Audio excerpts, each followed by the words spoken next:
பின்பு அவர் பன்னீர் வரையும் தம்மிடத்தில் அழைத்து, இதோ எருசலேமுக்குப் போகிறோம், மனுஷகுமாரனை குறித்து தீர்க்கதரிசிகளால் எழுதப்பட்டவைகள் எல்லாம் நிறைவேறும்.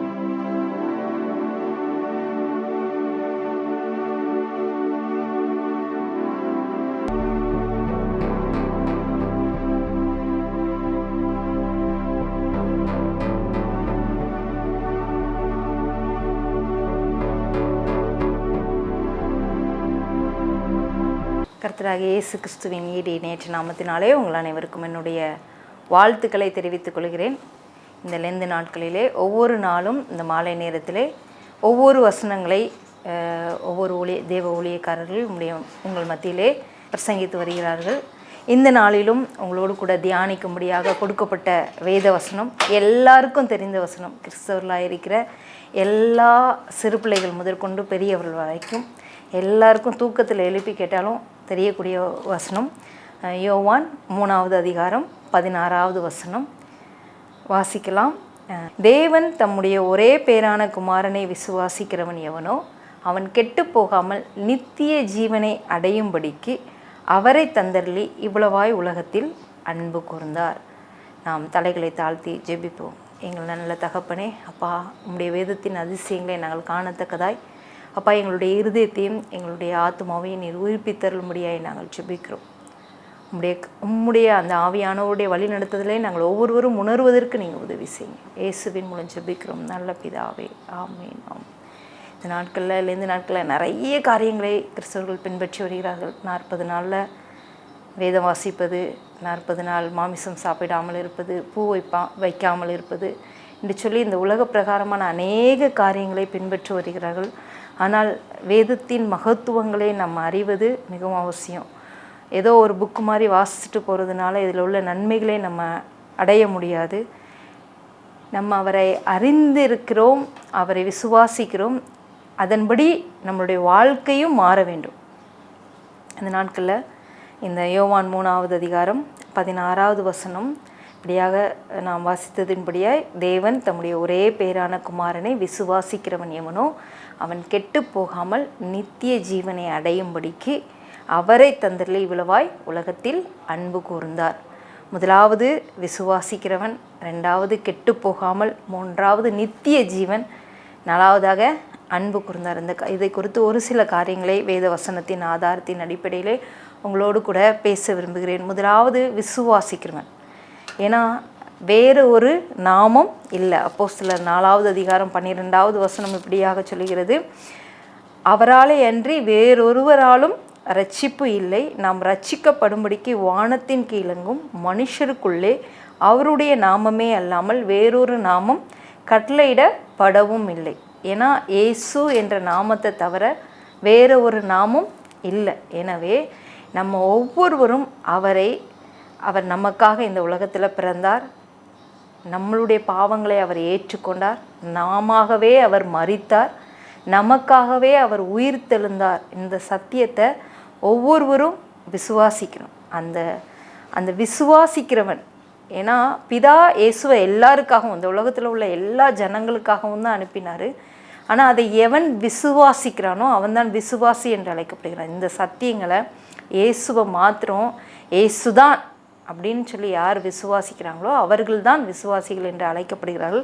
அவர்களுக்கான காரியங்கள் தான் கீழே கொடுக்கப்பட்டு இருக்கிறது. அவரை விசுவாசிக்கிறவன் எவனோ அவன் கெட்டு போகாமல். இந்த வார்த்தையை நான் எத்தனையோ முறை வாசித்திருக்கோம், மனப்பாடமாக தெரியும். ஆனால் நான் இந்த வார்த்தையை தியானித்து கொண்டு இருக்கும்போது கெட்டு ஒரு மனுஷன் எப்படி கெட்டு போக முடியும்?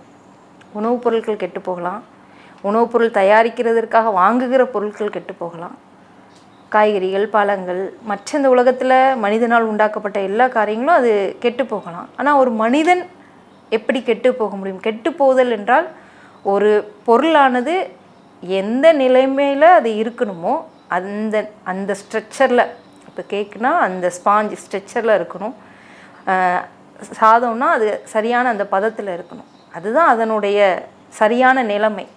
அந்த நிலைமையிலேருந்து அது மாறும் பொழுது, அந்த ஸ்பாஞ்ச் நிலைமையிலேருந்து கேக் மாறும் பொழுதோ, இல்லை அந்த சாதமானது அந்த நல்ல வெந்திருக்கிற அந்த தன்மையிலேருந்து அது ஒரு மாதிரி பிசு பிசுன்னு ஆகும்போதோ அதை நம்ம கெட்டு போயிட்டுன்னு சொல்கிறோம். இப்படி இருக்கும்பொழுது மனுஷன் எப்படி கெட்டு போக முடியும் அப்படின்னு பார்த்தோன்னா, தேவன் மனிதனை படைத்ததிலிருந்து வேதாகமத்தில் உள்ள காரியங்களை ஒவ்வொன்றையும் நம்ம பார்க்கும் பொழுது அவனை ஆண்டு கொள்வதற்காக படைத்தார், தன்னை போல படைத்தார். அவர்கள் தங்களுக்குள்ளாக பேசினார்கள், திரியேகம் தங்களுக்குள்ளாக பேசினது நாம் மனிதனை உண்டாக்குவோமாக என்று சொல்லி. அப்படியானால் அவன் தேவனைப் போலவே உருவாக்கப்பட்டவன். ஆனால் இன்றைக்கு இருக்கிற சூழ்நிலையிலே, இன்றைக்கு வாழ்கிற அது கிறிஸ்தவர்கள் ஆனாலுமே சரி, எந்த நிலைமையிலே நாம் இருக்கிறோம், அவர் உருவாக்கின அதே தன்மையில் நம்ம இருக்கிறோமா? ஆண்டு கொள்ளவும் அவரை அறியவும் அந்த மகிழ்ச்சியில் நம்ம வாழவும் நம்ம படைக்கப்பட்டிருக்கிறோம். ஆனால் அந்த நிலைமையில் நம்ம இருக்கிறோமா? நம்ம அந்த நிலைமையில் இல்லை அப்படின்னு நம்ம சொன்னால், நம்மளும் அந்த கெட்டு போகாமல், அந்த கெட்டுப்போன அந்த திரிந்த மனநிலைமையில் தான் நம்ம இருக்கிறோம். ஏன்னா லூக்கா 15வது அதிகாரத்தில் அந்த இளையகுமாரன் திரும்ப வரும்பொழுது தகப்பன் அவரை அரவணைக்கிறதையும் முத்தமிடுகிறதையும் அவனுக்கான திரும்ப அதே அந்த மகன்கிற ஸ்தானத்தை கொடுக்கிறதையும் அதில் நம்ம பார்க்க முடிகிறது. ஏன்னா அவன் தவறு செய்தான், அவன் பிரிந்து போனான். பிரிந்து போன பின்பாக அவனுக்கு ஒரு தன்னிலை வருகிறது. அதில் அந்த வார்த்தை ஹிந்தியில் அப்பனே ஆப்மே ஆயா அப்படின்ட்டு இருக்கும். அப்படின்னா தன் உணர்வுக்கு வருகிறான், தன் நிலைக்கு அவன் வரும்பொழுது தான், ஓ எங்கள் அப்பா வீட்டில் வேலைக்காரங்களுக்கே திருப்தியான சாப்பாடு இருக்கு, ஆனால் எனக்கு இல்லையே அப்படின்னு சொல்லிட்டு தான் அவன் அப்பாட்ட வரான். ஆனால் வரும்பொழுது ஒரு தெரிந்த மனநிலைமையோடு தான் வரான். நான் குமாரனாக இருப்பதற்கு பாத்திரன் அல்ல, அதனால என்னை வேலைக்காரனை போலாகிலும் வச்சுக்கோங்க அப்படின்னு சொல்லணும் அப்படின்னு சொல்லி தான் அவங்க அப்பாட்ட வரான். ஆனால் அப்பா அதை எதையுமே கேட்கல. திரும்ப அதே குமாரன் ஸ்தானத்திற்கு அவனை உயர்த்துகிறார் அந்த தகப்பன். திரும்ப நீ என்ன செஞ்சாலும் அந்த என்னுடைய குமாரன் என்கிற நிலைமையிலிருந்து நீ விழ முடியாது என்று அவனுக்கு அறிவுறுத்தி அதே நிலைமையை, பாதரட்சைகள், மோதிரம், இதெல்லாமே அவனுக்கான அடையாளங்களாய் அதில் கொடுக்கப்படுகிறது. அதே தான் இன்னைக்கு நம்ம எந்த நிலைமையில் இருந்தாலும், எந்த சூழ்நிலையில் இருந்தாலும், ஒருவேளை நான் இப்படி சொல்லும்பொழுது நீங்கள் யோசிக்கலாம், அப்போ என்ன வேணாலும் செய்யலாமா? மற்றவங்க செய்கிற மாதிரி நம்ம செய்யலாமா? மற்றவங்க பார்க்குற மாதிரி மற்ற காரியங்களை சினிமா பார்க்கலாமா? நான் அதெல்லாம் சொல்ல வரல. ஆனால் நம்ம மற்றவங்களை காட்டிலும் எதில் விசேஷித்தவர்களாக இருக்கிறோம்? இன்றைக்கி கிறிஸ்தவங்கள்னு சொல்கிறோம், எதில் விசேஷித்தவர்களாக இருக்கிறோம்? எதில் நம்ம அப்பாவை வெளிப்படுத்துகிறோம்? எதில் பிதா எனக்கு இருக்கிறாருன்னு சொல்லி நம்ம நிலைத்திருக்கிறவர்களாக இருக்கிறோம்? அப்படி எதுலேயுமே பார்க்க முடியல யாரையுமே. அப்படி இருக்கும் பொழுது இந்த உலக பிரகாரமான காரியங்களே சொல்லவில்லை, நம்ம எந்த நிலைமையில் இருந்தாலும் அப்பா நம்மளை குமாரன் நிலைமைக்கு அந்த கெட்டு போகாமல் எந்த ஸ்தானத்தில் ஆளும்படியாய் நம்மளை படைத்தாரோ, எங்கு நம்மளை வைத்தாரோ அதே நிலைமைக்காக நம்மளை மீட்டு கொண்டு வருகிறவராக இருக்கிறார். மத்தேயு 6:28 நீங்கள் உடைக்காக கவலைப்படுகிறது என்ன, நீங்கள் உணவுக்காக கவலைப்படுகிறது என்ன, காகங்களை பாருங்கள், காட்டு புஷ்பங்களை பாருங்கள், அவைகளை பார்க்கலும் நீங்கள் விலையேற பெற்றவர்களாக இருக்கிறீங்கன்னு சொல்லி. இன்றைக்கி நம்ம ஜெபம் பண்ணும்போது எதுக்காக அழுறோம்? உணவுக்காகவும் உடைக்காகவுமா? அப்படின்னா நம்ம அதுகளை காட்டிலும் எதில் விசேஷித்தவர்களாக இருக்கிறோம்?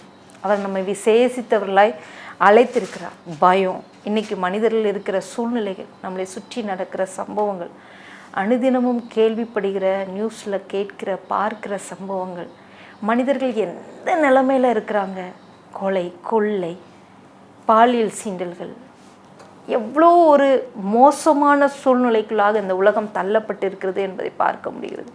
அப்படியான நாம் விசேஷித்தவர்களாய் அழைக்கப்பட்டு இருக்கிறோம். நம்ம இதை எல்லாவற்றையும் ஜெயித்து வாழ அழைக்கப்பட்டு இருக்கிறோம். அப்போ அந்த நிலைமைக்கு நம்ம வருவதற்கு நம்ம என்ன செய்கிறோம்? ஏன்னா அவரை அறிகிற நானே தேவன் என்று அமர்ந்திருந்து அறிந்து கொள்ளுங்கள்னு சொல்லி கர்த்தருடைய வார்த்தை சொல்லும்.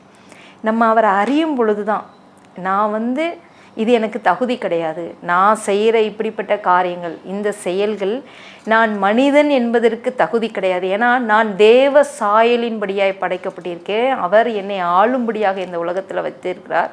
அப்போ நான் இப்படி செய்கிற காரியங்கள், இந்த உலக பிரகாரமான காரியங்கள் எனக்கு தகுதியானது அல்ல என்று நம்ம அறியும் பொழுது தான் நம்ம மற்றவர்களிருந்து வேறுபட முடியும். இல்லை, இதை செஞ்சால் எனக்கு தண்டனை வந்துடும், பிதா என்னை அடிச்சிருவார், அப்பா என்னை அடிச்சிருவார், இல்லைன்னா எனக்கு ஏதாவது ஒரு காரியம் நடைபெற்றும் அப்படின்னு சொல்லி நம்ம பயத்தில் வாழ்ந்துட்டு இருந்தோன்னா நம்ம அவருடைய திரியேக அன்பில் பங்கு பெறவே முடியாது. ஒன்று உலக பிரகாரமான பயங்கள், நாளைக்கு என்ன நடக்கும், நம்ம என்ன செய்வோம், எதிர்காலம் எப்படி இருக்கும், பிள்ளைங்களுடைய எதிர்காலம் எப்படி இருக்கும் அப்படிங்கிற பயம். அப்படி இல்லைன்னா இந்த தீமையான காரியங்களாம் நான் செஞ்சதுனால என்னுடைய வாழ்க்கையில் என்னென்ன தீங்குகள் நடைபெறும், எனக்கு எப்படிப்பட்ட தண்டனைகள்லாம் நடைபெறும், அப்படிப்பட்ட ஒரு பயம். இது எல்லாமே பயம்தான். இதுக்கான ஒரு பேர் அதுக்கான ஒரு பேர் என்று இல்லை, எல்லாமே அந்த பயத்தின் அடிப்படையிலே கிரியை செய்கிறவர்களாக தான் இருக்கிறோம். எனவே நம்ம அந்த கெட்டு போகாமல் அவர் நம்மளை அழைத்த அந்த நிலைமையிலே, அந்த திரிந்த மனநிலைமையிலிருந்து நான் குமாரன் என்று அழைக்கப்படுவதற்கு பாத்திரன் அல்ல என்ற நிலைமையிலேருந்து, ஏன்னா இயேசு யோவான் ஸ்நானன் இடத்துல ஞான ஸ்நானம் எடுத்து கரையேறின உடனே ஒரு பிதாவின் இடத்துலேருந்து ஒரு சத்தம் வருகிறது, இவர் என்னுடைய நேசகுமாரன், இவரில் பிரியமாக இருக்கிறேன் என்று சொல்லி. இது இயேசுவை மாத்திரம் பார்த்து சொல்லலை, நம்ம ஒவ்வொருவரையும் பார்த்து பிதா சொல்லுகிற சத்தமாக இருக்கிறது. ஆனால் இந்த சத்தத்தை கேட்டு தான் இன்றைக்கி நம்ம ஓடி போகிறோம், ஒளிந்து கொள்கிறோம். இல்லை, இதற்கு நான் பாத்திரவான் அல்ல, அப்போ என் செயல்கள் இதன் அடிப்படையில் இல்லை, அவர் உங்களுடைய செயல்களின் அடிப்படையில் பார்க்கிற தகப்பன் அல்ல. ஏன்னா நம்ம அப்படிப்பட்ட பெற்றோராக இருக்கிறதுனால நம்ம பிள்ளைங்களை பார்த்து ஒரு காரியத்தை 2 நேரம் சொல்கிறோம், 3 நேரம் சொல்கிறோம், அதை கேட்கலை அப்படிங்கும்போது நம்மளுடைய சுபாவம், நம்மளுடைய வார்த்தைகள், நம்மளுடைய ஃபேஸ் எல்லாமே மாறிடுது. அதே போல் தான் நம்ம என்ன நினச்சிக்கிட்டோன்னா, பிதாவும் அப்படி தான் இருக்கிறாரு, அவர் நம்மகிட்ட சொல்கிறாரு, நம்ம கேட்கலன்னொன்னே என்ன செஞ்சிடறாருன்னா நம்மளை 2 தட்டு தட்டி, இல்லைன்னா அவருடைய சுபாவம் அதில் மாறிடுது. அவருடைய வார்த்தை சொல்கிறது, நேற்றும் இன்றும் என்றும் மாறாத தகப்பனாக நானே அப்படின்னு தான் சொல்கிறார். எனவே உங்களுடைய செயல்களின் அடிப்படையில், நம்முடைய செயல்களின் அடிப்படையில் பிதாவினுடைய அன்போ பிதாவினுடைய குணநலன்களோ மாறுவது கிடையாது. அவர் எப்பொழுதுமே அவர் என்ன தாகம் உள்ளவராக இருக்கிறார் என்றால், லூக்கா 15வது அதிகாரத்தில் சொல்லப்பட்ட அதே தகப்பன் மனநிலைமையில் எப்போ நம்ம அவர்கிட்ட வருவோம், எந்த சூழ்நிலையாக இருந்தாலும் சரி, அவர் மனதுருக்கம் உள்ள தேவன். அதனால் எந்த சூழ்நிலையில் நீங்கள் வீழ்ந்து கிடந்தாலும் சரி, ஒருவேளை உங்களுடைய உறவுகள் உங்களை பார்க்க நினைக்காத நிலைமையில் நீங்கள் இருக்கலாம், உங்கள் உறவுகள் உங்களை ஃபேஸ் பண்ண அவங்க பிடிக்காதவங்களாக இருக்கலாம். ஆனால் பிதா எப்பொழுதுமே அவருடைய முகத்தை உங்களுக்கு மறைக்கிறவர் அல்ல, எப்பொழுதுமே உங்களை கரம் நீட்டி அழைக்கிறவராக தான் இருக்கிறார். நீங்கள் அதனால் நீங்கள் செஞ்ச காரியங்கள்னால நீங்கள் விழுந்து போய் கிடக்கணும்னு அவசியம் இல்லை. நீங்கள் எங்கே இருந்தாலும் பரவாயில்ல, நீங்கள் இந்த நிலைமையில் விழுந்து கிடக்கணும்னு சொல்லி அவர் விரும்புகிறதில்ல. அவர் உங்களை எழும்பி மீண்டுமாய் அவரிடத்தில் வரும்படியாய் அழைக்கிறார். பிதா உங்களுக்கு எப்பொழுதுமே அழைப்பு கொடுக்குறார், நான் உன்னை எந்த நிலைமையில் வச்சுருக்கணும் அந்த நிலைமைக்கு நீ மீண்டும் திரும்பி வா என்ற சத்தம் தான் அவருடையதாக இருக்கிறது. நம்ம எழும்பி அவர்கிட்ட போகும்போது நம்மளை சரி பண்ணுறது அவர் அதை எடுத்துக்கொள்கிறார். அந்த மீண்டுமான அந்த குமாரனுடைய அந்த இடத்தை உங்களுக்கு தருகிறவராக இருக்கிறார். 3வதாக நித்திய ஜீவன். ஏன்னா யோவானில் 3:16 சொல்லுது, கெட்டு போகாமல் நித்திய ஜீவனை அடையும்படிக்கு அவரை தந்தரலி இவ்வளவாய் உலகத்தில் அன்பு கூர்ந்தார். நித்திய ஜீவன் கிறிஸ்தவ உபதேசத்தின், கிறிஸ்தவ வாழ்க்கையின் அடிப்படையே நித்திய ஜீவன் தான். ஏன்னா 1 யோவான் 2வது அதிகாரம் 25வது வசனம் இப்படியாக சொல்லுகிறது. 1 யோவான் 2வது அதிகாரம் 25வது வசனம், நித்திய ஜீவனை அளிப்பேன் என்பதே அவர் நமக்கு செய்த வாக்கு தத்தம். அவருடைய வாக்கு தத்தமே அதுதான், நித்திய ஜீவனை உங்களுக்கு அளிப்பேன் என்பது தான் அவர் நமக்கு செய்த வாக்கு தத்தமாக இருக்கிறது. அதனால் அவர் தன்னுடைய குமாரனை அனுப்பும்போதும் அதை தான் சொல்கிறாரு, நித்திய ஜீவனை அளிப்பதற்காக தான் குமாரனை உலகத்தில் பிதா அனுப்பினார். அந்த நித்திய ஜீவனை நாம் அடைந்து கொள்ளும்படியாக, அதை அறிந்து கொள்ளும்படியாக. இன்றைக்கி நிறைய பேர் யோசிச்சுட்ருக்கோம், நித்திய ஜீவனுங்கிறது பரலோகத்துக்கு போயிடலாம். நிறைய கிறிஸ்தவர்கள் பேசுகிறத பார்த்துருக்குறோம். இந்த உலகத்திலேருந்து என்ன செய்ய போகிறோம், அதோட எங்கே போயிடலாம், பரலோகத்துக்கு போயிடலாம். இந்த உலகத்தில் என்ன அனுபவிச்சிட்டோம்னா அங்கே போய் பிதாவோடு நித்தியமாக இருக்க விரும்புகிறேன் அப்படின்னு சொல்லி. பரலோகம் நரகம் இல்லை, அங்கே நீங்கள் போக முடியாதுன்னு நான் சொல்ல வரல. ஆனால் அது உங்களுடைய கோல் கிடையாது, அது உங்களுடைய நோக்கம் கிடையாது, அது பிதாவினுடைய நோக்கமும் கிடையாது. ஏன்னா ஒரு மிஷினரி இப்படியாக சொன்னார், கிறிஸ்தவத்துக்காக இரத்த சாட்சியாக மரிப்பது எளிது, ஆனால் கிறிஸ்துவுக்காக வாழ்வது கடினம் அப்படின்னு சொல்லி. எப்பொழுது இன்றைக்கி சாகிறதுக்கு ரெடியாக இருக்கும், எப்போனாலும் அவருடைய அழைப்பு வந்துட்டுனா போயிடலாம், அவர் நம்மளை அழைச்சிட்டா நம்ம போயிடலாம் அப்படின்னு சொல்லி. ஆனால் இந்த உலகத்தில் நித்திய ஜீவனை அடைந்து ஆள வேண்டும் என்று சொல்லி ரோமர் எழுதின நிருபம் 2வது அதிகாரம் 7வது வசனம், சோர்ந்து போகாமல் நற்கிரியைகளை செய்து மகிமையும் கனத்தையும் அழியாமையும் தேடுகிறவர்களுக்கு நித்திய ஜீவனை அளிப்பார். சோர்ந்து போகாமல். எப்போ நம்ம சோர்ந்து போகிறோம்? நம்ம நினச்ச காரியங்கள் நடைபெறாத பொழுது, இல்லைன்னா நம்ம நினைக்கிறபடியாய் இந்த உலகத்தில் உள்ள காரியங்கள் எல்லாம், அந்த உலக பிரகாரமான எல்லா செயல்களும் செய்ய முடியாத பொழுது நம்ம சோர்ந்து போகிறோம். ஆனால் இங்கே நித்திய ஜீவனை அளிப்பேன் என்பதே அவர் நமக்கு செய்த வாக்குத்தத்தம். ஆனால் அது யார் பெற்றுக்கொள்கிறார்? ரொம்ப 2வது அதிகாரம் 7வது வசனத்தின் சொன்னபடியாக சோர்ந்து போகாமல் நற்கிரியைகளை செய்து மகிமையும் கனத்தையும் அழியாமையும் தேடுகிறவர்களுக்கு நித்திய ஜீவனை அளிப்பார். அவர் வாக்குத்தத்தம் பண்ணின தேவன் உண்மையுள்ளவராக இருக்கிறார். எனவே நம்ம எந்த விஷயத்திலும், ஒருவேளை நம்ம நல்ல காரியங்களையே செஞ்சு சோர்ந்து போயிருக்கலாம், நம்ம எவ்வளோ நன்மைகள் செஞ்சாலும் நம்மளை தூசிக்கிறவர்கள் இருக்கலாம், இல்லைனா நம்ம எவ்வளோ நன்மைகள் அவருடைய வாழ்க்கையில் செஞ்சுருந்தாலும் நம்மளை எதிர்க்கிறவர்களாக இருக்கலாம், இல்லைனா நம்மளை இக்னோர் பண்ணுறவங்களாக இருக்கலாம், நம்மளை ஒதுக்கி வைக்கிறவங்களா, நம்மளை புறக்கணிக்கிறவர்களாக இருக்கலாம். ஆனால் தேவன் நமக்கு சொல்கிறது, சோர்ந்து போகாதிருங்கள், ஏன்னா அவர் அழியாமையும் தேடுகிறவர்களுக்கு நித்திய ஜீவனை அளிப்பார் என்று சொல்லி ரொம்ப சொல்கிறது. எனவே நம்ம இந்த வார்த்தையில் இந்த உலக பிரகாரமான காரியங்களை காட்டிலும், இந்த உலகத்தின் காரியங்களை காட்டிலும் அவருடைய வசனத்தில் நம்ம விசுவாசம் உள்ளவர்களாய், தேவன் வாக்குத்தத்தம் பண்ணினதற்கு உண்மையுள்ளவராக இருக்கிறார், அதை நோக்கி நம்ம ஓடுவோம், அதை நம்ம கோலாக வச்சு நம்மளுடைய வாழ்க்கையை நம்ம இந்த உலகத்தில் வாழ்வோம். மற்றவங்க பேசுகிற மாதிரி நம்மளும் பேசணுன்னா அப்போ அவங்களுக்கும் நமக்கு என்ன வித்தியாசம் இருக்கிறது? இந்த 40 நாட்கள் மாத்திரம் ஒரு காரியத்தை கடைப்பிடிச்சிட்டு அதன் பின்பாக நான் இஷ்டம் போல் என்னுடைய வாழ்நாள், வருஷத்தில் 40 நாள் இந்த லெந்து நாட்களில் நான் இந்தந்த காரியங்களை செய்வேன், மற்ற நாட்களில் நான் எப்படி இருக்கணுமோ அப்படி தான் இருப்பேன் அப்படின்னு சொன்னோம்னா, அது அப்படி நாம் செய்வோமானா மற்ற மதத்தினர் செய்கிற கடமைகளுக்கும் மற்ற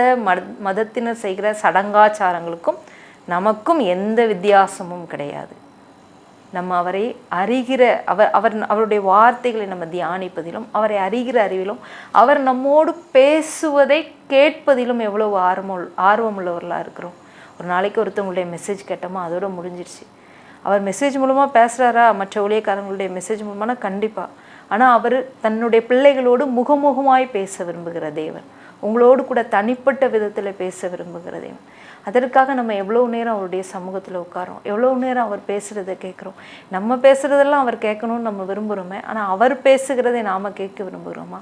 அவர் சொல்கிறத நம்ம கேட்குறோமா? நிறைய நேரத்தில் நம்ம அதை அப்படி செய்கிறது கிடையாது. ஆனால் நாம் நற்கிரியைகளை சோர்ந்து போகாமல் நற்கிரியைகளை செய்யவும் மகிமையும் கனத்தையும் அழியாமையும் தேடுகிறவர்களுக்கு நித்திய ஜீவனை அளிப்பேன் என்று சொன்ன அந்த வாக்கு தத்தத்திற்கு அவர் உண்மையுள்ளவராக இருக்கிறார். அதே போல் 1 யோவான் 5வது அதிகாரம் 11வது வசனம் இப்படியாக சொல்கிறது. 1 யோவான் 5வது அதிகாரம் 11வது வசனம், தேவன் நமக்கு நித்திய ஜீவனை தந்திருக்கிறார், அந்த ஜீவன் அவருடைய குமாரனில் இருக்கிறது என்பதே அந்த சாட்சியம். முதலாவது சொன்னபடி இயேசு என்ற நாமத்தை தவிர வேறொரு நாமம் ரட்சிக்கப்படுவதற்கு இந்த பூமியில் இல்லை. இந்த நித்திய ஜீவனும் அவருக்குள்ளே தான் இருக்குது. ஏன்னா அவர் தன்னுடைய ஜீவனை ஒப்பு கொடுத்தார், 3ஆம் நாளிலே உயிரோடு எழுந்தார். அவர் சொன்னார் மரிக்கும் பொழுது, இதை என்கிட்டருந்து யாரும் பறித்து கொள்ள முடியாது, நான் தான் கொடுக்கிறேன் என்று சொல்லி. அதே போல் இந்த ஜீவனானது, இந்த மனித சுவாசமானது, உங்களுக்கு கொடுத்திருக்கிற இந்த ஜீவனானது தேவனுடையது. இந்த சுவாசம் தேவனுடையது. எனவே இதை ரொம்ப துச்சமாக ஒரு சின்ன காரியத்திற்காக என்னை எடுத்துக்கோங்க, போதும் இந்த உலகத்தில் வாழ்ந்தது, இல்லைன்னா இந்த சூசைட் அட்டன் பண்ணுறது, இதெல்லாம் எவ்வளோ ஒரு மோசமான செயல்கள். அப்போ நம்ம அவரை இன்னும் அறியவே இல்லையே, பிதாவின் அந்த அன்பை, அவருடைய அழைப்பை நம்ம அறியவே இல்லையே. அப்போ நம்ம எவ்வளோ மற்றவங்களை காட்டிலும், அவங்ககிட்டலாம் வேதாகமும் இல்லை, அவங்கள்ட்டெல்லாம் வசனம் இல்லை, அவங்ககிட்டலாம் பிதாவின் அன்பை குறித்ததான எந்த எண்ணங்களும் இல்லை. உங்களுக்கு அவைகள் எல்லாம் கொடுக்கப்பட்டிருக்கிறது. வேதாகமம் கொடுக்கப்பட்டிருக்கிறது. இதில் வாழ்ந்த அநேக பரிசுத்தவான்களுடைய வாழ்க்கைகள் சரிதைகள் கொடுக்கப்பட்டிருக்கிறது. அநேக ஊழியர்கள் கொடுக்கப்பட்டிருக்கிறார்கள். அநேக வார்த்தைகளை பேசுகிறவர்கள் கொடுக்கப்பட்டிருக்கிறார்கள். ஆனால் அதை விசுவாசத்தை அதை ஏற்றுக்கொண்டு பிதா என்கிட்ட அன்பாக இருக்கார். இயேசு வந்ததின் நோக்கமே என் மேலே அப்பா எவ்வளோ அன்பாக இருக்கிறாரோ அதே அன்போடு உங்கள் மேலும் உள்ளார் என்பதை வெளிப்படுத்தவே அவர் வந்தார். இன்னைக்கு நம்ம ஒரு மதமாக அதை எப்படி பண்ணிட்டோன்னா இயேசு வந்தார், எனக்காக மரிக்கிறதற்காகவே பிதா அவரை அனுப்பினார் அப்படின்னு அந்த ஒரே லைனில் நம்ம எடுத்துட்டோம். அவர் மரிக்கிறதற்காக வந்தார். ஆனால் பிதா என் மேலே எவ்வளோ அன்பாக இருக்கிறோ, நான் சொல்கிறத, நான் ஜெபிக்கிறத பிதா எப்படி கேட்குறாரோ, நான் செய்கிறத எப்படி பிதா விரும்புகிறாரோ அதே போல தான் உங்களையும் அவர் நேசிக்கிறார். உங்களையும் அதே நிலைமைக்கு திரும்ப மீட்டெடுப்பதற்காக தான் என்னை அனுப்பி இருக்கிறார் என்பதை வெளிப்படுத்தவே இயேசு வந்தார். அதே போல் அடுத்ததாக அன்பு கூர்ந்தார். முதலாவது திரும்பவுமாக அந்த வசனத்தை வாசிக்கலாம். தேவன் தம்முடைய ஒரே பேரான குமாரனை விசுவாசிக்கிறவன் எவனோ அவன் கெட்டு போகாமல் நித்திய ஜீவனை அடையும்படிக்கு அவரை தந்தருளினார். இதில் ரோமர் 8வது அதிகாரம் 31-32 வசனம். ரோமர் வேதாகமம் வச்சுருக்கிறவங்க என்னோடு கூட திருப்பிக் கொள்ளுங்கள், எல்லாம் நீங்கள் எழுதிக்கோங்க. திரும்ப ஒரு தடவை நம்ம அதை வாசிக்கலாம். ரோமர் 8வது அதிகாரம் 31-32 வசனம். இவைகளை குறித்து நாம் என்ன சொல்லுவோம்? தேவன் நம்முடைய பட்சத்தில் இருந்தால் நமக்கு விரோதமாய் இருப்பவன் யார்? தம்முடைய சொந்த குமாரன் என்றும் பாராமல் நம்ம எல்லாருக்காகவும் அவரை ஒப்பு கொடுத்தார். அவரோடு கூட மற்ற எல்லாவற்றையும் நமக்கு அருளாதிருப்பது எப்படி? எவ்வளவு அன்பு கூர்ந்தார்னா தன்னுடைய ஒரே குமாரனையே கொடுத்துட்டாராம். அவர்கிட்ட கொடுக்கறதற்கு வேற எதுவும் இல்லை. ஏன்னா இந்த உலகத்தில் அவர் தன்னுடைய குமாரனை அனுப்புகிறார். அந்த குமாரன் போகும்போது சொல்லிடுறார், நான் வேறொரு தேற்றரவாளனை உங்களுக்காக அனுப்புகிறேன்னு சொல்லி பரிசுத்த ஆவியானவரை நமக்கு தந்தரில் இருக்கிறார். அப்படின்னா பிதாட்ட கொடுக்கறதுக்கு பிதா தன்னையே கொடுத்துருக்கிறார், தன்னுடைய மகனை கொடுத்துருக்கிறார், பரிசுத்த ஆவியை கொடுத்துருக்கிறார். இனி அவர்கிட்ட கொடுக்கறதற்குன்னு ஒன்றுமே இல்லை. அவர் எல்லாவற்றையும் கொடுத்துட்டார் நமக்கு. அப்படி கொடுத்த பின்பாகவும் இன்றைக்கி நம்ம எதுக்காக ஜெபம் பண்ணிகிட்ருக்கோம், என்ன கேட்டுட்ருக்கோம் அப்பாட்ட உட்காந்து? இந்த உலக பிரகாரமாகவே உட்காந்து, இல்லை நிறைய நேரத்தில் கிறிஸ்தவர்களுடைய வீடுகளில் ஒரு துக்கமான நிகழ்வு நடக்கும்போது நாங்கள் ஊழியர்களாக அநேக வீடுகளில் பார்த்த ஒரு காரியம், ஆண்டவர் இல்லவே இல்லை. அவங்க வாயிலிருந்து அந்த நேரம், அது ஒருவேளை அந்த துக்கத்தின் மிகுதியாக இருக்கலாம், ஆனால் அந்த வார்த்தை எவ்வளோ கடினமானது. அந்த சூழ்நிலையில் அவங்க எவ்வளோ வேதனைப்படுறாங்க என்பதை அப்பா அறிந்திருக்கிறார். ஆனால் ஆண்டவர் இல்லை, நான் இவ்வளோ நாள் கும்பிட்ட தெய்வம் இல்லை. நமக்கு நல்ல நடக்கும்போது அப்பா நம்மளை நேசிக்கிறார் அப்படின்னு சொல்லிட்டோம். ஆனால் நமக்கு ஒரு தீமையான காரியம் நடக்கும் பொழுது இல்லை, ஆண்டவர் இல்லை அப்படின்னு சொல்லி மற்றவங்களை போல தான் நம்ம பேசுகிறோம். ஏன்னா நம்ம இன்னும் அந்த பிதாவை இயேசு அறிஞ்சது போல் நம்ம அறியாததுனால நம்முடைய வாயிலிருந்து அப்படிப்பட்ட வார்த்தைகள் எல்லாம் வருகிறது. ஏன்னா நம்முடைய இருதயம் அப்படிப்பட்ட வார்த்தை நிறைஞ்சிருக்கு. 1 யோவான் 3வது அதிகாரம் 16வது வசனம் அப்படியாக சொல்லியிருக்குது. 1 யோவான் 3:16, அவர் தம்முடைய ஜீவனை நமக்காக கொடுத்ததினாலே அன்பு இன்னதென்று அறிந்திருக்கிறோம், நாமும் சகோதரருக்காக ஜீவனை கொடுக்க கடனாளிகளாக இருக்கிறோம். அன்பு என்னது என்று பிதா இயேசுவை அனுப்புனதுனால தான் நம்ம அறிஞ்சே இருக்கோம்.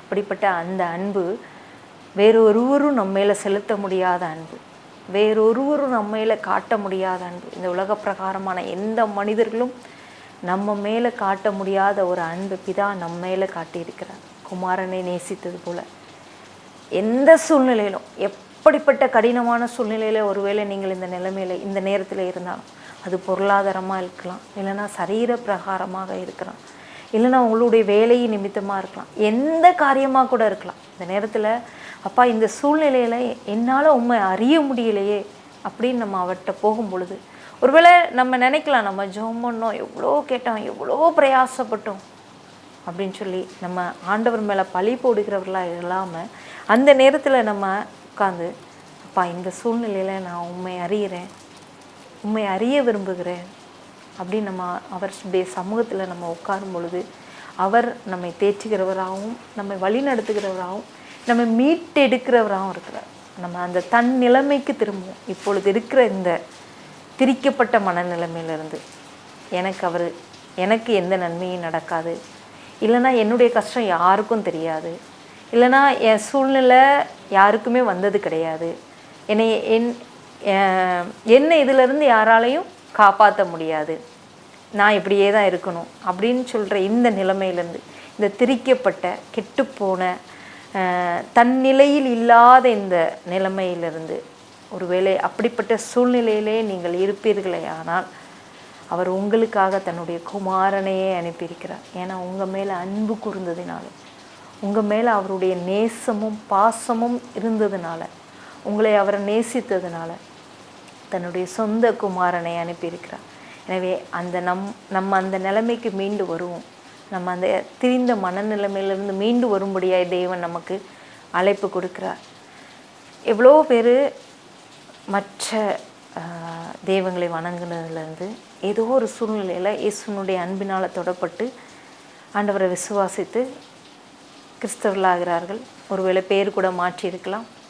ஆனால் நம்முடைய சுபாவங்கள் மாறாத பொழுது, இல்லையென்றால் நாம் பார்க்கிற விதம், நாம் அப்பாவை பார்க்கிற விதம் மாறாத பொழுது, இல்லை நம்ம அப்பா பேசுகிறதை கேட்க தவறுகிறவர்களாக இருக்கும் பொழுது மற்றவர்களுக்கும் நமக்கும் எந்த வித்தியாசமும் இல்லாமல் போய்விடுகிறது.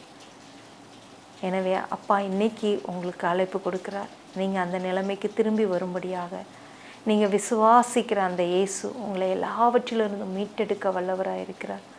உங்களுக்காக பரிசுத்த ஆவியானவரை அனுப்பின பிதா உங்களை பார்த்து சொல்கிறார், நீ என்னுடைய நேசகுமாரன், நீ என்னுடைய நேசகுமாரத்தேன்னு சொல்லி. இதை அக்செப்ட் பண்ணுறது கடினமாக இருக்கலாம். ஏன்னா நம்ம கேட்ட போதனைகள் எல்லாம் நம்மளை அவ்வளோ கடினமுள்ளவர்களாக ஆக்கி வச்சுருக்கு. ஆனால் நம்ம விட்டு கொடுக்கும் பொழுது அவருடைய அரவணைப்பை நம்ம உணர முடியும். நம்ம எவ்வளோ இக்கட்டான சூழ்நிலையில் இருந்தாலும் அவருடைய 2 கரமும் நம்மளை அப்படியே கட்டி அணைக்கிறதை நம்ம உணர முடியும். நம்ம கண்ணீரை துடைக்கிறதை லிட்ரலாக நம்ம வேதாகமத்தில் வாசிச்சிருக்கிறோம்.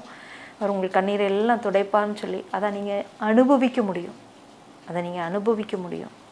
ஏன்னா அவர் உங்களை அருகில் தான் இருக்கிறார், வேறு எங்கேயும் இல்லை, உங்களுக்குள்ளே தான் இருக்கிறார்.